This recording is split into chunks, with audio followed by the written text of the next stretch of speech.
बारिश में चूल्हे के पकौड़े और सिलबट्टी की तीखी चटनी। रेलवे स्टेशन के पास कच्ची झोपड़ी पट्टी में कमला अपनी दोनों बहुओं के साथ चटाई पर बैठी है। अरे इतनी देर हो गई है, बच्चे अभी तक आए नहीं हैं। दुकान बंद भी की है या नहीं उन्होंने अभी तक? माँ जी देखिए ना, पूरा आसमान अंधेरे से घिरा हुआ है। लग रहा है बड़ी जोर से बारिश होने वाली है। दोपहर डलने को आई है। स्टेशन पर अगर ज्यादा भीड़ नहीं होगी तो दोनों को समय से घर आ जाना चाहिए था। अचानक बाहर बादलों की तेज गड़गड़ाहट होती है और मूसलाधार बारिश की मोटी मोटी बूंदें गिरने लगती हैं। माँ जी देखिए ना, बाहर इतनी तेज बारिश हो रही है। मुझे लग रहा है कि बारिश की वजह से वो लोग अटक गए होंगे। उनके पास तो छाता भी नहीं है। सुबह जब निकले थे तब धूप खिली हुई थी। माँ जी एक काम करती हूँ, मैं जाकर उन्हें खाना टिफिन में करके दे आती हूँ। बेचारे भूखे बैठे होंगे। अरे दीदी आप जाइएगा, आप प्रेग्नेंट है। आप बाहर इतनी बारिश हो रही है, चारों तरफ कीचड़ होगा, कहीं पैर फिसल गया तो कोई ऊंच नीच ना हो जाए। मैं टिफिन लेकर के आती हूँ। हाँ बहू, रेखा सही कह रही है, तू आराम कर। ऐसे 7 महीने के पेट से होकर तुझे बाहर नहीं जाना चाहिए। इतनी बारिश में रेखा चली जाएगी। रेखा जल्दी से रसोई के कोने में रखे टिफिन में खाना पैक करती है और स्टेशन की तरफ निकल पड़ती है। स्टेशन पर बनी चाय की छोटी टपरी के नीचे रमेश और सुरेश भीगे हुए कपड़ों में बारिश रुकने का इंतजार करते बैठे हैं। अरे तुम टिफिन लेकर आ गई, हम लोग थोड़ी देर में तो आने वाले थे। इतनी जोर की बारिश हो रही थी, मुझे लगा आपके पास छाता नहीं है और भूख भी लगी होगी, इसलिए मैं लेकर आई हूँ। बहुत अच्छा किया जो तुम टिफिन ले आई, अब हम लोग खाना खा लेते हैं। दोनों भाई वहीं टपरी के तख्ते पर बैठकर टिफिन खोलते हैं और जल्दी जल्दी खाना खाने लगते हैं और रेखा वहां से लौटने लगती है। रेखा जब स्टेशन से वापस लौट रही होती है तभी उसकी नजर पास की एक बड़ी दुकान पर जाती है जहां भट्टी पर पकौड़े तले जा रहे हैं। दुकान के सामने कुछ खाते पीते लोग खड़े होकर मजे से गर्मा गर्म पकौड़ों का आनंद ले रहे होते हैं। अरे वाह, बारिश के मौसम में लोग कैसे पकौड़े का मजा ले रहे हैं। लेकिन मेरे पास इतने पैसे भी नहीं है कि मैं एक पकौड़ा खा सकूं। और अगर पैसे होते भी तो खुद अकेले पकौड़े खाना बिल्कुल सही नहीं होता। घर में माँ जी और पेट से दीदी भी तो है, उनके लिए भी सोचना चाहिए। मन मार कर ही रहना हमारी किस्मत है। रेखा उदास मन से झोपड़ी में लौट आती है और तीनों मिलकर बचा हुआ थोड़ा सा रूखा सूखा खाना खाती हैं। दोपहर में जब तीनों औरतें चटाई पर आराम करने के लिए लेटती हैं तभी दरवाजे पर किसी के खटखटाने की आवाज आती है। सरला उठकर दरवाजा खोलती है तो सामने पड़ोस में रहने वाली शांति हाथ में एक बड़ा कटोरा लिए खड़ी दिखाई देती है। अरे देखो कितनी अच्छी बारिश हो रही थी तो हमने घर में पकौड़े तले थे, लेकिन ये बेसन का बैटर काफी सारा बच गया था। तुम लोग को चाहिए तो ले लो, फेंकने से अच्छा है किसी के काम ही आ जाए। हाँ ठीक है, कोई दिक्कत नहीं है, दे दीजिए। बहुत बहुत धन्यवाद आपका।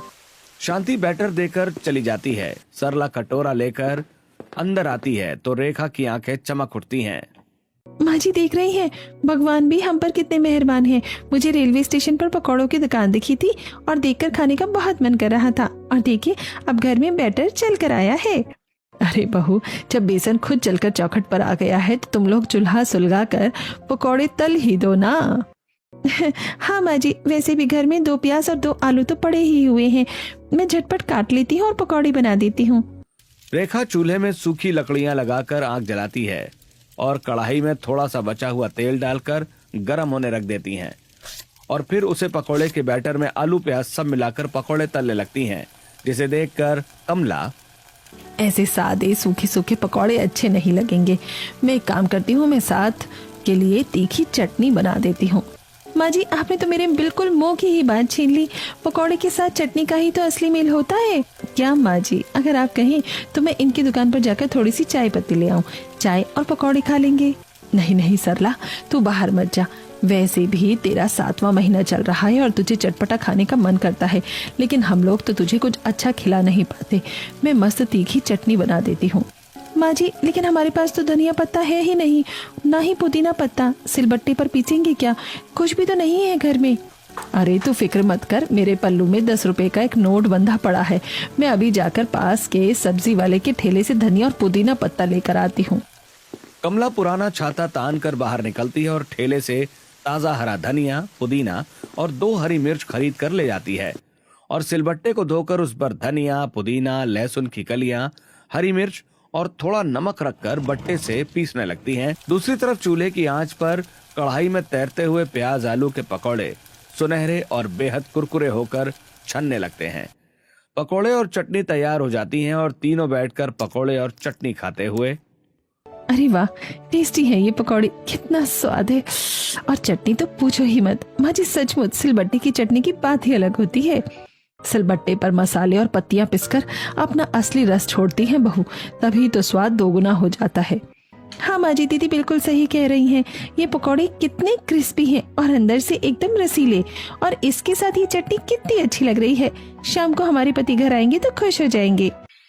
शाम ढलते ही रमेश और सुरेश भीगे हुए पैरों से घर लौटते हैं तो पूरे कमरे में पकौड़ों की तीखी चटनी की खुशबू सूंघकर, क्या माँ, हमारे बिना घर में कोई पार्टी हो रही थी क्या? ये पकौड़ों की इतनी अच्छी खुशबू कहाँ से आ रही है? अरे बगल वाली पड़ोसन बेसन का बैटर देकर गई थी, तो माँ जी ने कहा पकौड़े बनाने के लिए, और थोड़े बहुत पैसे तो बचे हुए थे ना, उससे धनिया पत्ता लाकर चटनी बना दी है। ये तो बहुत ही बढ़िया काम किया। अगर कुछ पकौड़े वकौड़े बचे हो तो हमें भी दे दो जरा, मुंह में पानी आ रहा है। रेखा दोनों भाइयों के थाली में गर्मा गर्म पकौड़े और सिलबट्टे की तीखी हरी चटनी परोसती है। माँ, ये पकौड़े तो कितने टेस्टी लग रहे हैं। ऐसे पकौड़े तो रेलवे स्टेशन पर लोग भीड़ में खाते हैं, गैस के बने हुए, लेकिन उसमें वो स्वाद नहीं होता जो आपके इस चूल्हे के पकौड़े में है। कितने अच्छे से पका है और कितना कुरकुरा है। वाह, मजा आ गया खाकर। हाँ बेटा, मिट्टी के चूल्हे की धीमी और एकसार आंच में पकौड़े अंदर तक पकते हैं, गैस की तरह ऊपर से जलते नहीं हैं। और चटनी, मिक्सी में जितनी भी चटनी पीस लो, असली मजा तो सिलबट्टे की चटनी में ही होता है। वो दरदरापन जो चटनी में होता है वो बड़ा अच्छा लगता है। इसी में तो असली स्वाद छिपा है। दोनों भाई खुशी खुशी सारे पकौड़े चट कर जाते हैं। रात में रेखा थोड़ी सी भुजिया और रोटियां बना देती है। रात के समय झोपड़ी की पुरानी फूस वाली छत से पानी टपकने लगता है, जिससे सबकी नींद खुल पड़ती है। अरे सुरेश, जरा वो परात उठाकर यहाँ रख दे, सीधा बिस्तर पर पानी गिर रहा है। हाँ माँ, ये छत जगह जगह से गल चुकी है, बारिश थमे तो कुछ मरम्मत करें। सभी लोग अपने अपने बिस्तर को थोड़ा साइड में खिसकाकर गीली जमीन से बचते हुए किसी तरह रात काटते हैं। अगली सुबह की पहली किरण के साथ ही दोनों बेटे काम पर जाने के लिए तैयार हो जाते हैं और खाना खाने बैठते हैं। सादा खाना देखकर रमेश, रोज रोज वही सादा खाना, कुछ अच्छा नहीं बन सकता है क्या? क्या करूँ जी, आपको तो पता है कि आजकल घर में खाना भी अच्छी तरह खाने को ही नहीं रहता। घर का सारा राशन खत्म हो गया था, घर में जो सामान था मैंने वही बनाया है। अरे बेटे, बहू पर इतना भड़कने वाली क्या बात है? अब देखो, तुम लोगों की कमाई तो उतनी हो ही नहीं पा रही है। अब जो कमाई होती है उसमें से बहू इतनी मुश्किल से घर चलाती है। हाँ माँ, क्या करें, बारिश जब से शुरू हुई है रेलवे स्टेशन पर लोग ज्यादा ठहरते ही नहीं हैं। सब जल्दबाजी में अपनी गाड़ियों में चले जाते हैं। कुछ जो बंधे हुए ग्राहक हैं वही चाय पीने आते हैं। हाँ हाँ बेटा, हम समझ सकते हैं, लेकिन तुम लोग परेशान मत हो। भगवान ने चाहा तो कोई ना कोई रास्ता जरूर निकल जाएगा। अभी जो रूखा सूखा है वही खा लो और भगवान का नाम लेकर काम पर निकल जाओ। दोनों भाई चुपचाप खाना खत्म करके स्टेशन चले जाते हैं। उनके जाने के बाद रेखा घर के बाहर जमा हुआ कीचड़ और गंदा पानी झाड़ू से साफ करने लगती है। तभी रास्ते से गुजरती हुई दूसरी पड़ोसन विमला वहां आकर रुकती है। अरे कल तेरे घर में पकौड़े बन रहे थे क्या? बड़ी अच्छी खुशबू आ रही थी पूरी गली में। हाँ चाची, वो पड़ोसन ने थोड़ा सा बेसन का बैटर दे दिया था तो चूल्हा जलाकर पकौड़े बना दिए थे हमने। अरे तुम मत पूछो यार, मिट्टी के चूल्हे के पकौड़ों की बात ही अलग होती है। इतनी सौंधी महकती कि तो मेरा तो मन ही ललचा गया। हमें भी कभी बनाकर खिलाएगी क्या? हाँ क्यों नहीं चाची, खिला तो दूं, लेकिन क्या करूं, घर में बिल्कुल भी सामान नहीं है। कोई बात नहीं, सामान की फिक्र मत कर, हम सारा सामान ला कर दे देंगे, तो बस अपने हाथों से चूल्हे पर बना देना। ठीक है चाची, आप सामान ले आना, मैं खुशी खुशी बना दूंगी। विमला अपने घर की तरफ चली जाती है और रेखा बाकी बचा हुआ कीचड़ साफ करके झोपड़ी के भीतर आती है। दोपहर होते होते आसमान में फिर से घने बादल छा जाते हैं और तेज आंधी के साथ भारी बारिश शुरू हो जाती है। छत के सुराखों से पानी की धारें फर्श पर गिरने लगती हैं, जिससे पूरी झोपड़ी में पानी फैलने लगता है। मैं तो सचमुच तंग आ चुकी हूँ इस बारिश से। ये बारिश खत्म होने का नाम ही नहीं लेती है। हर तरफ सीलन और पानी भर गया है। हाँ दीदी, सही कह रही हो। इस गरीबी ने क्या हमें कम परेशान कर रखा है जो इस बारिश ने और हमारे जीवन को मुश्किल बना दिया है। भगवान जाने वो दिन हमारे जीवन में कब आएगा जब हम इस घर को छोड़कर किसी अच्छे से घर में शिफ्ट होंगे और हमें भी सुकून से रहने को मिलेगा। दोनों बहुएं काफी देर तक फर्श का पानी साफ करती हैं। तभी शाम के समय विमला छाता ताने हाथ में थैला लिए उनके घर आती है। देखो बहू, मैं वादा निभाते हुए सारा सामान ले आई हूँ। इसमें थोड़ी चना दाल है, बेसन है, हरी मिर्च है, आलू और प्याज भी है, तेल मसाला सब कुछ मैं ले आई हूँ। तुम लोग पकौड़े बना लो और फिर अपने लिए भी इसमें से थोड़ा रख लेना। ठीक है चाची, आप बैठिए, मैं अभी चूल्हा सुलगाकर गर्मा गर्म पकौड़े बना देती हूँ। अरे वाह विमला, आज भी पकौड़े। बारिश में आज पता है मेरा मन कर ही रहा था कुछ तीखा गरम पकौड़े खाने का। क्या माँ जी, आपका मन कर रहा था? और देखिए पकौड़े बनाने का न्योता खुद बाहर से चलकर आ गया है। इसी बात पर चूल्हा जलाते हैं। रेखा झटपट आंगन के किनारे चूल्हा जलाती है और कढ़ाई में तेल गरम करके दाल, प्याज और मिर्च के मसालेदार पकौड़े तलने लगती है। दूसरी तरफ कमला सिलबट्टे पर ताजा पुदीना, धनिया, लहसुन और हरी मिर्च डालकर खूब तीखी और चटपटी हरी चटनी पीसने लगती है।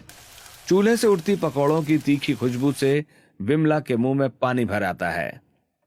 अरे बहू, मुझसे तो अब एक पल भी नहीं रहा जा रहा है। खुशबू ने तो भूख भड़का दी है। रेखा कढ़ाई से उतारकर थाली में पकौड़े और सिलबट्टे की तीखी चटनी सजाकर विमला के आगे रख देती है। विमला पहला पकौड़ा चटनी में डुबोकर मुंह में रखती है और खुशी से झूम उठती है। क्या टेस्टी है। आहा, अच्छा किया बहू तुमने बना दिया। सच में चूल्हे वाले पकौड़े बहुत स्वादिष्ट होते हैं और ये सिलबट्टे की तीखी चटनी तो बिल्कुल लाजवाब है। ऐसा स्वाद तो सालों बाद मिला है। विमला पकौड़े लेकर चली जाती है और रेखा अपने परिवार के लिए भी थोड़े पकौड़े बचाकर ढक देती है। रात के समय रमेश और सुरेश स्टेशन से घर लौटते हैं, लेकिन आज दोनों के चेहरे बुरी तरह लटके होते हैं और वे बेहद परेशान दिखते हैं।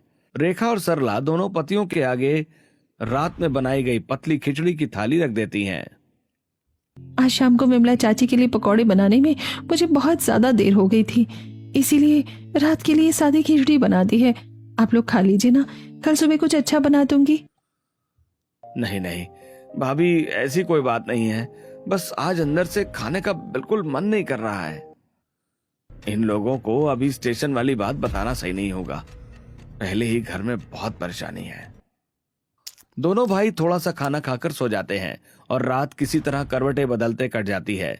अगली सुबह दोनों भाई मन भारी करके चाय की टपरी खोलने के लिए रेलवे स्टेशन पहुंचते हैं।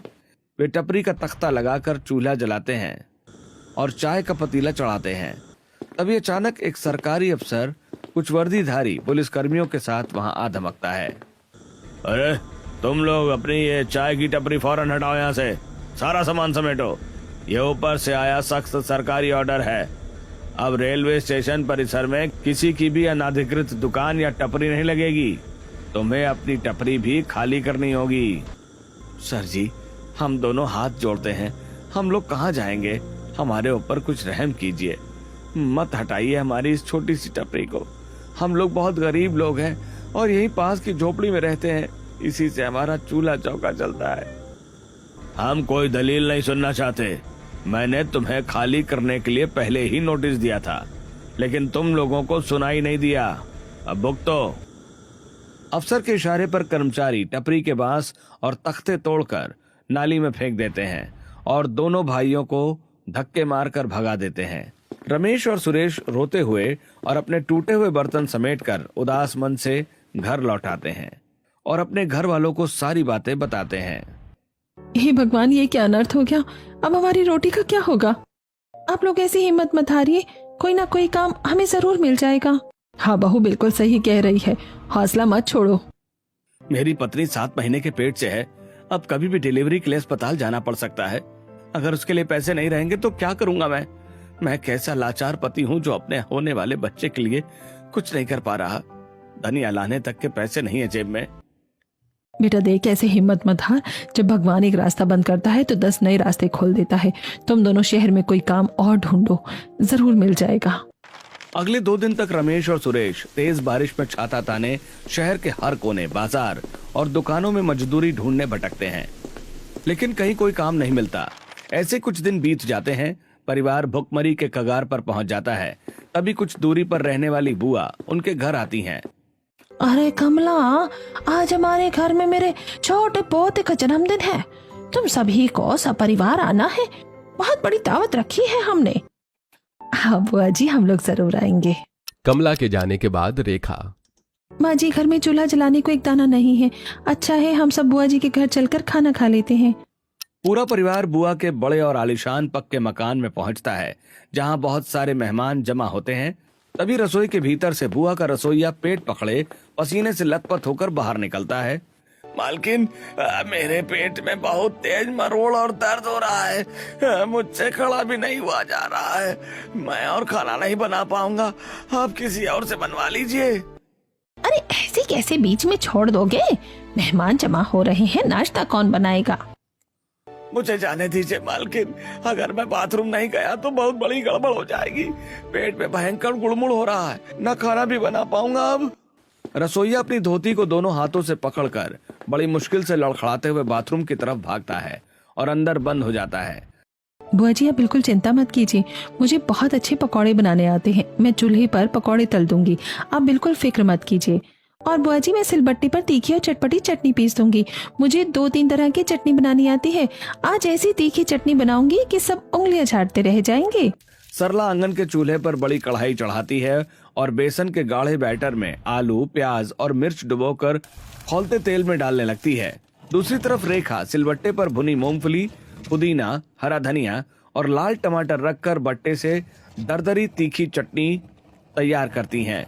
और मेहमानों के सामने जब चूल्हे के गर्मा गर्म पकौड़े और सिलबट्टे की तीखी चटनी परोसी जाती है तो सब दंग रह जाते हैं। आहा, क्या पकौड़े बनाए हैं, बहुत टेस्टी हैं। ऐसे पकौड़े तो मैंने शहर के किसी भी होटल में कभी भी नहीं खाए। मजा आ गया आज खाने में। ये तो मेरी बहुओं ने चूल्हे पर बनाए हैं, इसीलिए इसमें ऐसा इतना अनोखा और सौंधा स्वाद आ रहा है। हाँ तो मैं खुशबू से ही समझ गई थी, ऐसा स्वाद सिर्फ गांव की मिट्टी के चूल्हे में बनाए पकौड़े में ही आता है। ये कुरकुरापन गैस चूल्हे पर कभी नहीं आ सकता। गैस पर तो पकौड़े सही से पकते ही नहीं हैं। देखो ये अंदर तक पके हैं। सभी मेहमान बहुओं के बनाए पकौड़ों की जमकर तारीफ करते हैं। रात को परिवार ने वहां फ्राइड राइस और स्वादिष्ट खाना खाया। भरपेट खाना खाकर पूरा परिवार रात को अपनी झोपड़ी में लौट आता है। आज मुझे तो लगा था कि हम आज भी बिना खाए ही भूखे पेट सोना पड़ेगा, लेकिन भगवान को कुछ और ही मंजूर था और हमने अच्छा खाना खा लिया। पर रोज रोज ऐसा नहीं होगा भैया, हमें कल से कुछ ना कुछ काम ढूंढना ही पड़ेगा, नहीं तो फिर भूखे मरने की नौबत आ जाएगी। अरे छोड़ो ये सब बातें, अभी चुपचाप सो जाओ, कल का कल देखा जाएगा। सब लोग सो जाते हैं। अगली सुबह घर में चूल्हा जलाने के लिए फिर से कुछ नहीं बचता। माँ, हम काम देखने जा रहे हैं, कोई काम मिल गया तो पैसे लेकर शाम को राशन ले आएंगे। बाहर रात भर से भयंकर मूसलाधार बारिश हो रही होती है और सड़कों पर दरिया जैसा पानी बह रहा होता है। दोनों भाई एक पुराना छाता लेकर पानी में उतर जाते हैं, लेकिन रास्ते में चली तेज आंधी की वजह से छाता उनके हाथ से छूटकर उड़ जाता है। अब हम लोग क्या करेंगे छोटे? छाता भी गया, इस बारिश में कोई काम मिलेगा? भैया हार मत मानिए, चलते रहिए, शायद आगे कोई सहारा मिल जाए। सड़क पर कमर तक भरे गंदे पानी में उन्हें आगे का खुला हुआ गहरा नाला दिखाई नहीं देता और अनजाने में दोनों भाइयों का पैर गड्ढे में पड़ जाता है। दोनों भाई बचाओ बचाओ चिल्लाते हुए पानी के भयंकर भंवर में समा जाते हैं और नाले के गहरे गड्ढे में डूबकर बह जाते हैं। दोनों भाई नाले के तेज बहाव में बहते बहते नदी की तेज धार में समा जाते हैं और पानी उन्हें बहुत दूर किसी अनजान शहर के किनारे फेंक देता है। इधर झोपड़ी में सुबह से दोपहर और दोपहर से काली रात घिर आती है, लेकिन दोनों बेटों का कोई अता पता नहीं होता। माँ जी रात हो गई है, पर वो दोनों अभी तक लौटे नहीं हैं। पता नहीं कहाँ चले गए। मुझे सुबह से ही मन में कुछ ठीक नहीं लग रहा था। मैंने उन्हें मना भी किया था, पर उन्होंने मेरी एक नहीं सुनी। तू इतना रो मत बहू, हिम्मत रख, कुछ नहीं होगा मेरे बच्चों को। अगर तू ऐसे रोएगी और परेशान होगी तो तेरे पेट में पल रहे बच्चे को भी तकलीफ हो सकती है। शाम को कमला और रेखा हाथ में टॉर्च और छाता लेकर घुटनों तक भरे गंदे पानी और कीचड़ में उतरकर आधी रात तक भटकती हैं, पर दोनों भाइयों का कहीं कोई सुराग नहीं मिलता। वे दोनों रोते बिलखते खाली हाथ घर लौटती हैं और ऐसे ही रोते तड़पते 1-2 दिन गुजर जाते हैं। 2 दिनों से घर में चूल्हा नहीं जलता और कोई एक निवाला तक नहीं खाता।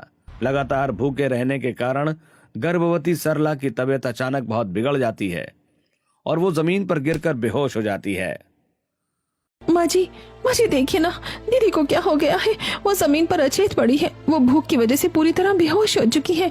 अगर वो ऐसे ही भूखी रही तो उनके और उनके बच्चे के लिए बिल्कुल ठीक नहीं रहेगा। हे भगवान, इस लाचार परिवार पर कैसी मुसीबत आ गई है। इस बेचारी के मुंह में डालने को एक दाना तक नहीं है। बड़े भैया और सुरेश का तो पता ही नहीं चल रहा है, लेकिन दीदी और उनके बच्चे को मैं आज नहीं आने दूंगी। माँ जी, मैं बाहर जाकर कोई भी काम करूंगी। रेखा फौरन अपने पड़ोस में जाकर एक महिला से काम के लिए हाथ जोड़ती है तो वो महिला उसे एक अमीर मालकिन मालती के बंगले का पता देती है। रेखा तेजी से चलकर मालती के बड़े बंगले पर पहुंचती है और मालकिन के सामने खड़ी हो जाती है। मालकिन, मुझे पैसों और मजदूरी की बहुत सख्त जरूरत है। घर में मेरी बड़ी जेठानी 7 महीने से पेट से है और खाने की बड़ी तंगी है। मुझे काम की बहुत जरूरत है। ठीक है, आज मेरी नौकरानी नहीं आई है तो घर में ठीक से झाड़ू पोछा कर दे, मैं तुझे तेरी मजदूरी दे दूंगी। रेखा तुरंत बाल्टी और कपड़ा उठाकर पूरे बंगले में झुककर पोछा लगाने लगती है। तभी बाहर फिर से मूसलाधार बारिश शुरू हो जाती है और मालती के घर उसकी अमीर सहेलियां मिलने आ जाती हैं। वे सभी कांच की बड़ी खिड़कियों से बाहर बरसते पानी को देखती हैं। वाह मालती, कितनी सुहानी बारिश हो रही है यार। अपने बावर्ची को बोलना कि हम सबके लिए कुछ गर्मा गर्म और टेस्टी से पकौड़े वकौड़े बना दे। बावर्ची तो आज छुट्टी पर है और मुझे खुद कुछ बनाना आता नहीं है। पास ही पोछा लगा रही रेखा उनकी बातें सुन लेती है और धीरे से मालती के करीब आती है। मालकिन, अगर आप इजाजत दें तो मुझे बहुत टेस्टी पकौड़े बनाने आते हैं। क्या मैं आप सबके लिए पकौड़े बना दूं? हाँ बना दे, ये तो बहुत अच्छा रहेगा। मैं खुश होकर तुझे कुछ पैसे बढ़ाकर दे दूंगी। ठीक है मालकिन, लेकिन मैं मिट्टी के चूल्हे पर बनाती हूँ। चूल्हे के पकौड़े की बात ही अलग होती है। हाँ मैंने भी सुना है पर कभी खाया नहीं। तो तू एक काम कर, तू चूल्हे पर ही पकौड़े बना दे। पर चूल्हा बनाएगी कहाँ? मालकिन, मैं बाहर आंगन में ईंटें रखकर चूल्हा बना लूंगी। ठीक है, मैं अभी नौकर को बोलकर आंगन में शेड लगवा देती हूँ। नौकर आंगन में 2 बांस गाड़कर ऊपर तिरपाल का शेड लगा देता है और रेखा ईंटों का चूल्हा जोड़कर आग सुलगा देती है। रेखा बेसन के गाढ़े बैटर में प्याज, दाल, आलू और हरी मिर्च मिलाकर चूल्हे की धीमी आंच पर खौलते तेल में पकौड़े तलने लगती है और साथ ही सिलबट्टे पर अपनी स्पेशल तीखी हरी चटनी पीसती है। चूल्हे से उठती पकौड़ों की चटनी और लाजवाब महक पूरे बंगले में फैल जाती है। आहा, क्या खुशबू आ रही है। सुनकर ही मजा आ गया। मुझे तो बहुत तेज भूख लगाई है भाई, जल्दी से लेकर आओ ना मालती। मालती प्लेट में पकौड़े लेकर अंदर जाती है और अपनी सहेलियों के साथ बैठकर खाने लगती है। पीछे कढ़ाई में थोड़े बहुत पकौड़े बच जाते हैं तो रेखा भूखी जेठानी की याद आते ही उन्हें एक प्लास्टिक की थैली में भरने लगती है। तभी मालती अचानक रसोई में आती है और ये देखकर रेखा के गाल पर खींचकर एक जोरदार थप्पड़ जड़ देती है। चोर कहीं की, तू मेरे घर के पकौड़े ऐसे चुरा कर ले जा रही थी? नहीं मालकिन, मैं चोरी नहीं कर रही थी। मैं तो ये पैकेट में भरकर आपके पास ही आ रही थी आपसे पूछने के लिए। घर में मेरी जेठानी जी 7 महीने की पेट से है और 2 दिन से भूखी है, तो मैंने सोचा वो भी थोड़ा सा खा लेंगी। बिना पूछी तूने मेरे पकौड़े को हाथ कैसे लगाया? तुम्हें इस घर में रहने की कोई जरूरत नहीं है। अब तुम्हें यहाँ काम करने की भी जरूरत नहीं है। मैं निकाल रही हूँ तुम्हें यहाँ से। भाग जाए यहाँ से। ये ले अपने आज के पैसे। मालती कुछ पैसे फेंक कर रेखा को बंगले से बाहर निकाल देती है। रेखा रोती हुई उस पैसे से थोड़ा सा आटा, दाल और चावल खरीदकर अपनी झोपड़ी में लौटती है। क्या बात है बहू, आज तो तू काम पर गई थी, फिर इतनी उदास और रोती हुई क्यों लग रही है? कुछ हुआ है क्या? माँ जी देखिए ना, आज ही तो एक जगह काम मिला था और मालकिन ने झूठा इल्जाम लगाकर वो भी काम छीन लिया। रेखा के लाए थोड़े से राशन से उस दिन का खाना बन जाता है, लेकिन अगले ही दिन घर में फिर से चूल्हा ठंडा पड़ जाता है। बहू, मुझे समझ नहीं आ रहा है कि अब घर का चूल्हा कैसे जलेगा। अरे बहू, मैंने सुना है कि पास की बड़ी सब्जी मंडी में सड़ी गली सब्जियां छांटने की मजदूरी मिल रही है। चलो वहीं चलते हैं। ठीक है माँ जी, चलो फिर मंडी ही चलते हैं। कमला और रेखा एक पुराना छाता लेकर सब्जी मंडी पहुंचती हैं। तभी वहीं पास में एक चमचमाती कार रुकती है। कार से रेनकोट पहनकर सुनीता बाहर निकलती है और सामने से रेखा को आते देख पहचान लेती है। अरे तुम तो वही हो ना जिसने कल उस बारिश वाले घर में चूल्हे पर पकौड़े बनाए थे? हाँ, पर मैंने आपको ठीक से पहचाना नहीं। अरे मैं मालती की वही सहेली हूँ। तुम्हारे वो चूल्हे के बनाए पकौड़े और सिलबट्टी की पिसी हुई तीखी चटनी ना, उफ, क्या कसब लग रही थी मुझे तो, और खाने का बहुत मन था पर मालती ने तुम्हें निकाल दिया। क्या तुम मेरे लिए अलग से पकौड़े बनाकर मुझे खिलाओगी? हाँ मालकिन, क्यों नहीं, मैं जरूर बना दूंगी। ये लो मेरे पर्स से एडवांस पैसे रखो, मैं कल तुम्हारे घर आऊंगी तो मेरे लिए गर्मा गर्म पकौड़े और चटनी बनाकर तैयार रखना। रेखा और कमला उन पैसों से खुशी खुशी जरूरी सब्जी और राशन खरीदकर घर लौट आती हैं। अगले दिन सुनीता अपनी गाड़ी से उनकी झोपड़ी पर आती है। रेखा चूल्हे पर लाल लाल पकौड़े तलकर और सिलबट्टे पर तीखी चटनी बनाकर डिब्बे में पैक करके सुनीता को सौंप देती है। तुम्हारे घर के हालात तो बहुत ही ज्यादा खराब है रेखा, छत पे चू रही है, क्या मैं तुम्हारी कुछ और मदद कर सकती हूँ? नहीं मालकिन, मुझे मुफ्त का पैसा या भीख नहीं चाहिए, मुझे तो बस अपने दम पर मेहनत का काम चाहिए। बहुत स्वाभिमानी हो तुम। ठीक है, अगर कोई अच्छा काम होगा तो मैं तुम्हें जरूर बताऊंगी। सुनीता चली जाती है, पर 2 दिन बाद फिर से रेखा सिर पर प्लास्टिक की पन्नी ओढ़कर काम ढूंढने निकलती है, पर शहर में कोई काम नहीं मिलता और वो उदास होकर लौट आती है। माँ जी, पूरा शहर छान मारा पर कहीं कोई काम नहीं मिला। कोई बात नहीं बहू, आज सोमवार है और मैंने सुना है कि बड़े मंदिर में शाम को महाभोग बटने वाला है। चलो हम दोनों मंदिर में जाकर भोग ले आते हैं। कमला और रेखा मंदिर पहुंचकर भोग लेने वाली लंबी कतार में लग जाती हैं। तभी रेखा की नजर सामने पड़ती है, जहां सुनीता और उसके पति वर्मा जी दोनों खड़े होकर भक्तों को पूड़ी, सब्जी और हलवे का भोग बांट रहे हैं। अरे रेखा, तुम यहाँ? हाँ दीदी, देखिए ना, ये दुनिया कितनी छोटी है जो हमारी आपसे फिर से मुलाकात हो गई है। सुनिए जी, मैंने आपसे जिस औरत के हुनर के बारे में बताया था ना, जो चूल्हे पर अद्भुत पकौड़े और सिलबट्टे पर चटनी बनाती है, ये वही रेखा है। अरे आप ही हैं वो? मेरी पत्नी तो रात दिन आपके चूल्हे वाले पकौड़ों की तारीफ करती नहीं थकती। कभी फुर्सत में हमें भी अपने हाथ का स्वाद खिलाइए। हाँ हाँ साहब, क्यों नहीं, जरूर खिलाऊंगी। वे दोनों मंदिर से भोग की खिचड़ी, पूरी और आलू लेकर घर लौटती हैं और सब मिलकर भर पेट खाना खाकर सो जाते हैं। अगली सुबह तेज बारिश के बीच सरला दर्द से कराहने लगती है और कमजोरी के कारण बिस्तर से उठ नहीं पाती। बहू उठना, क्या हो गया? तबीयत ज्यादा खराब लग रही है क्या? माँ जी, पूरे बदन में बहुत कमजोरी लग रही है, उठा ही नहीं जा रहा। देख रेखा, तेरी जेठानी की तबीयत ठीक नहीं लग रही है, कभी भी कुछ भी हो सकता है। हमें आज किसी भी हाल में पक्का काम ढूंढना ही पड़ेगा। ठीक है माँ जी, मेरी आप आराम कीजिए, हम दोनों जाकर काम का जुगाड़ करके आते हैं। जब दोनों बाहर निकलने लगती हैं तो पड़ोस ने उन्हें देखकर रोकती हैं और अपना पूरा फटा हुआ रेनकोट ओढ़ने को देती हैं। अरे तुम दोनों इस तूफानी बारिश में ऐसे नंगे सर कहाँ जा रही हो? ये लो, मेरा एक पुराना फटा हुआ रेनकोट है, इसे ओढ़ लो। दोनों एक पुराने रेनकोट को ओढ़कर भारी बारिश में सड़क पर निकल पड़ती हैं। तभी सामने से पानी के छींटे उड़ाती हुई एक तेज रफ्तार गाड़ी आती है। बारिश के कारण ड्राइवर को आगे कुछ दिखाई नहीं देता और गाड़ी सीधे उनके सामने आकर ब्रेक मारती है। अरे बचाओ, रुको रुको। अचानक झटके से गाड़ी रुकती है और कमला तथा रेखा सड़क के किनारे कीचड़ में गिर जाती हैं। कार में से एक सज्जन घबराकर बाहर निकलते हैं, जो कोई और नहीं बल्कि रेस्टोरेंट मालिक वर्मा जी होते हैं। अरे आप लोगों को चोट तो नहीं आई? मैंने आपको जानबूझकर टक्कर नहीं मारी, बारिश की वजह से शीशे पर कुछ दिखाई नहीं दे रहा था, गलती से हो गया। नहीं साहब, हमें पता है कि ये आपकी नहीं बल्कि हमारी ही गलती थी। हम बात करते हुए बीच सड़क पर आ गए थे। फिर भी बताइए, मैं आप लोगों के लिए क्या कर सकता हूँ? अगर कोई मदद चाहिए तो बेझिझक बताइए। साहब, हमें और कुछ नहीं चाहिए, बस आप हमें कोई छोटा मोटा काम दे दीजिए, हम बहुत जरूरतमंद हैं। मेरा शहर में एक बड़ा रेस्टोरेंट है, अगर आप चाहें तो उसमें साफ सफाई और झाड़ू पोछे का काम कर सकती हैं। ठीक है साहब, आप हमें ले चलिए, हम मेहनत से काम करेंगी। वर्मा जी दोनों को अपनी कार में बैठाकर सीधे अपने बड़े रेस्टोरेंट ले जाते हैं, जहां दोनों सास बहू लगन से झाड़ू पोछा करने लगती हैं। शाम को मिले पैसों से वे घर के लिए राशन खरीदती है और रात को चूल्हे पर ताजा खाना बनाकर खाती है। अगले दिन जब सास बहू रेस्टोरेंट के फर्श पर पोछा लगा रही होती है, तभी वहां सुनीता अपने पति वर्मा जी के साथ आ धमकती है। अरे रेखा, कमला जी, आप दोनों यहाँ? हाँ मालकिन, कल यहीं के रेस्टोरेंट मालिक साहब ने हमें यहाँ साफ सफाई का काम दिया है। लेकिन तुम यहाँ झाड़ू पोछा क्यों कह रही हो? सुनीता, क्या तुम सच में इन्हें जानती हो? अरे मैंने तुम्हें कितनी बार बताया था ना कि एक औरत चूल्हे में बहुत लाजवाब पकौड़े और सिलबट्टे की तीखी चटनी बनाती है। ये वही रेखा और उनकी सास हैं। मंदिर में बताया तो था तुमको इनके बारे में।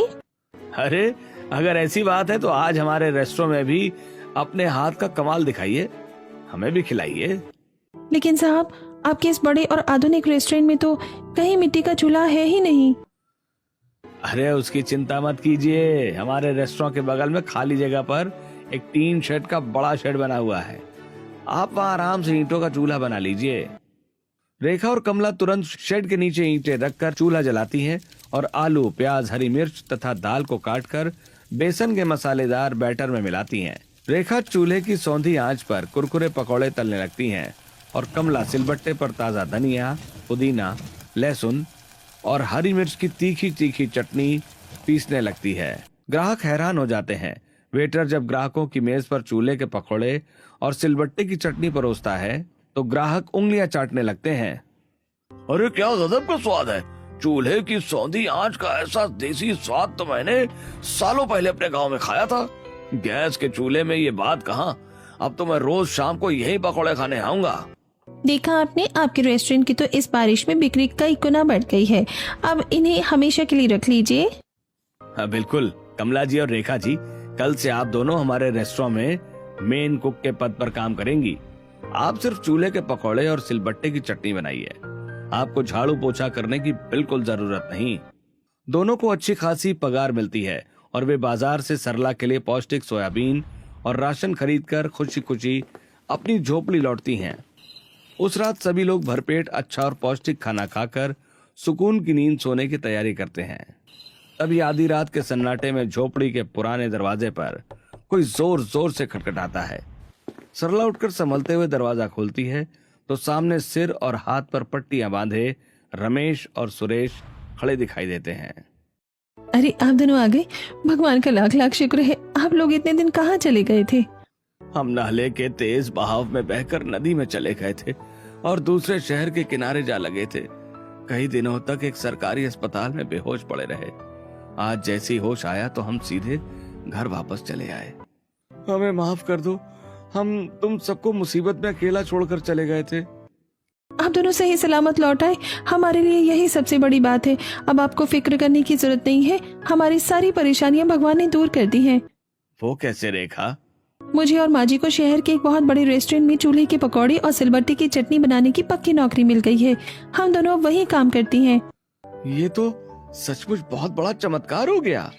अगली सुबह रमेश और सुरेश भी रेस्टोरेंट पहुंचते हैं और वर्मा जी परिवार की पूरी दास्तान सुनाकर दोनों भाइयों को भी रेस्टोरेंट की देखरेख और डिलीवरी के काम पर रख लेते हैं।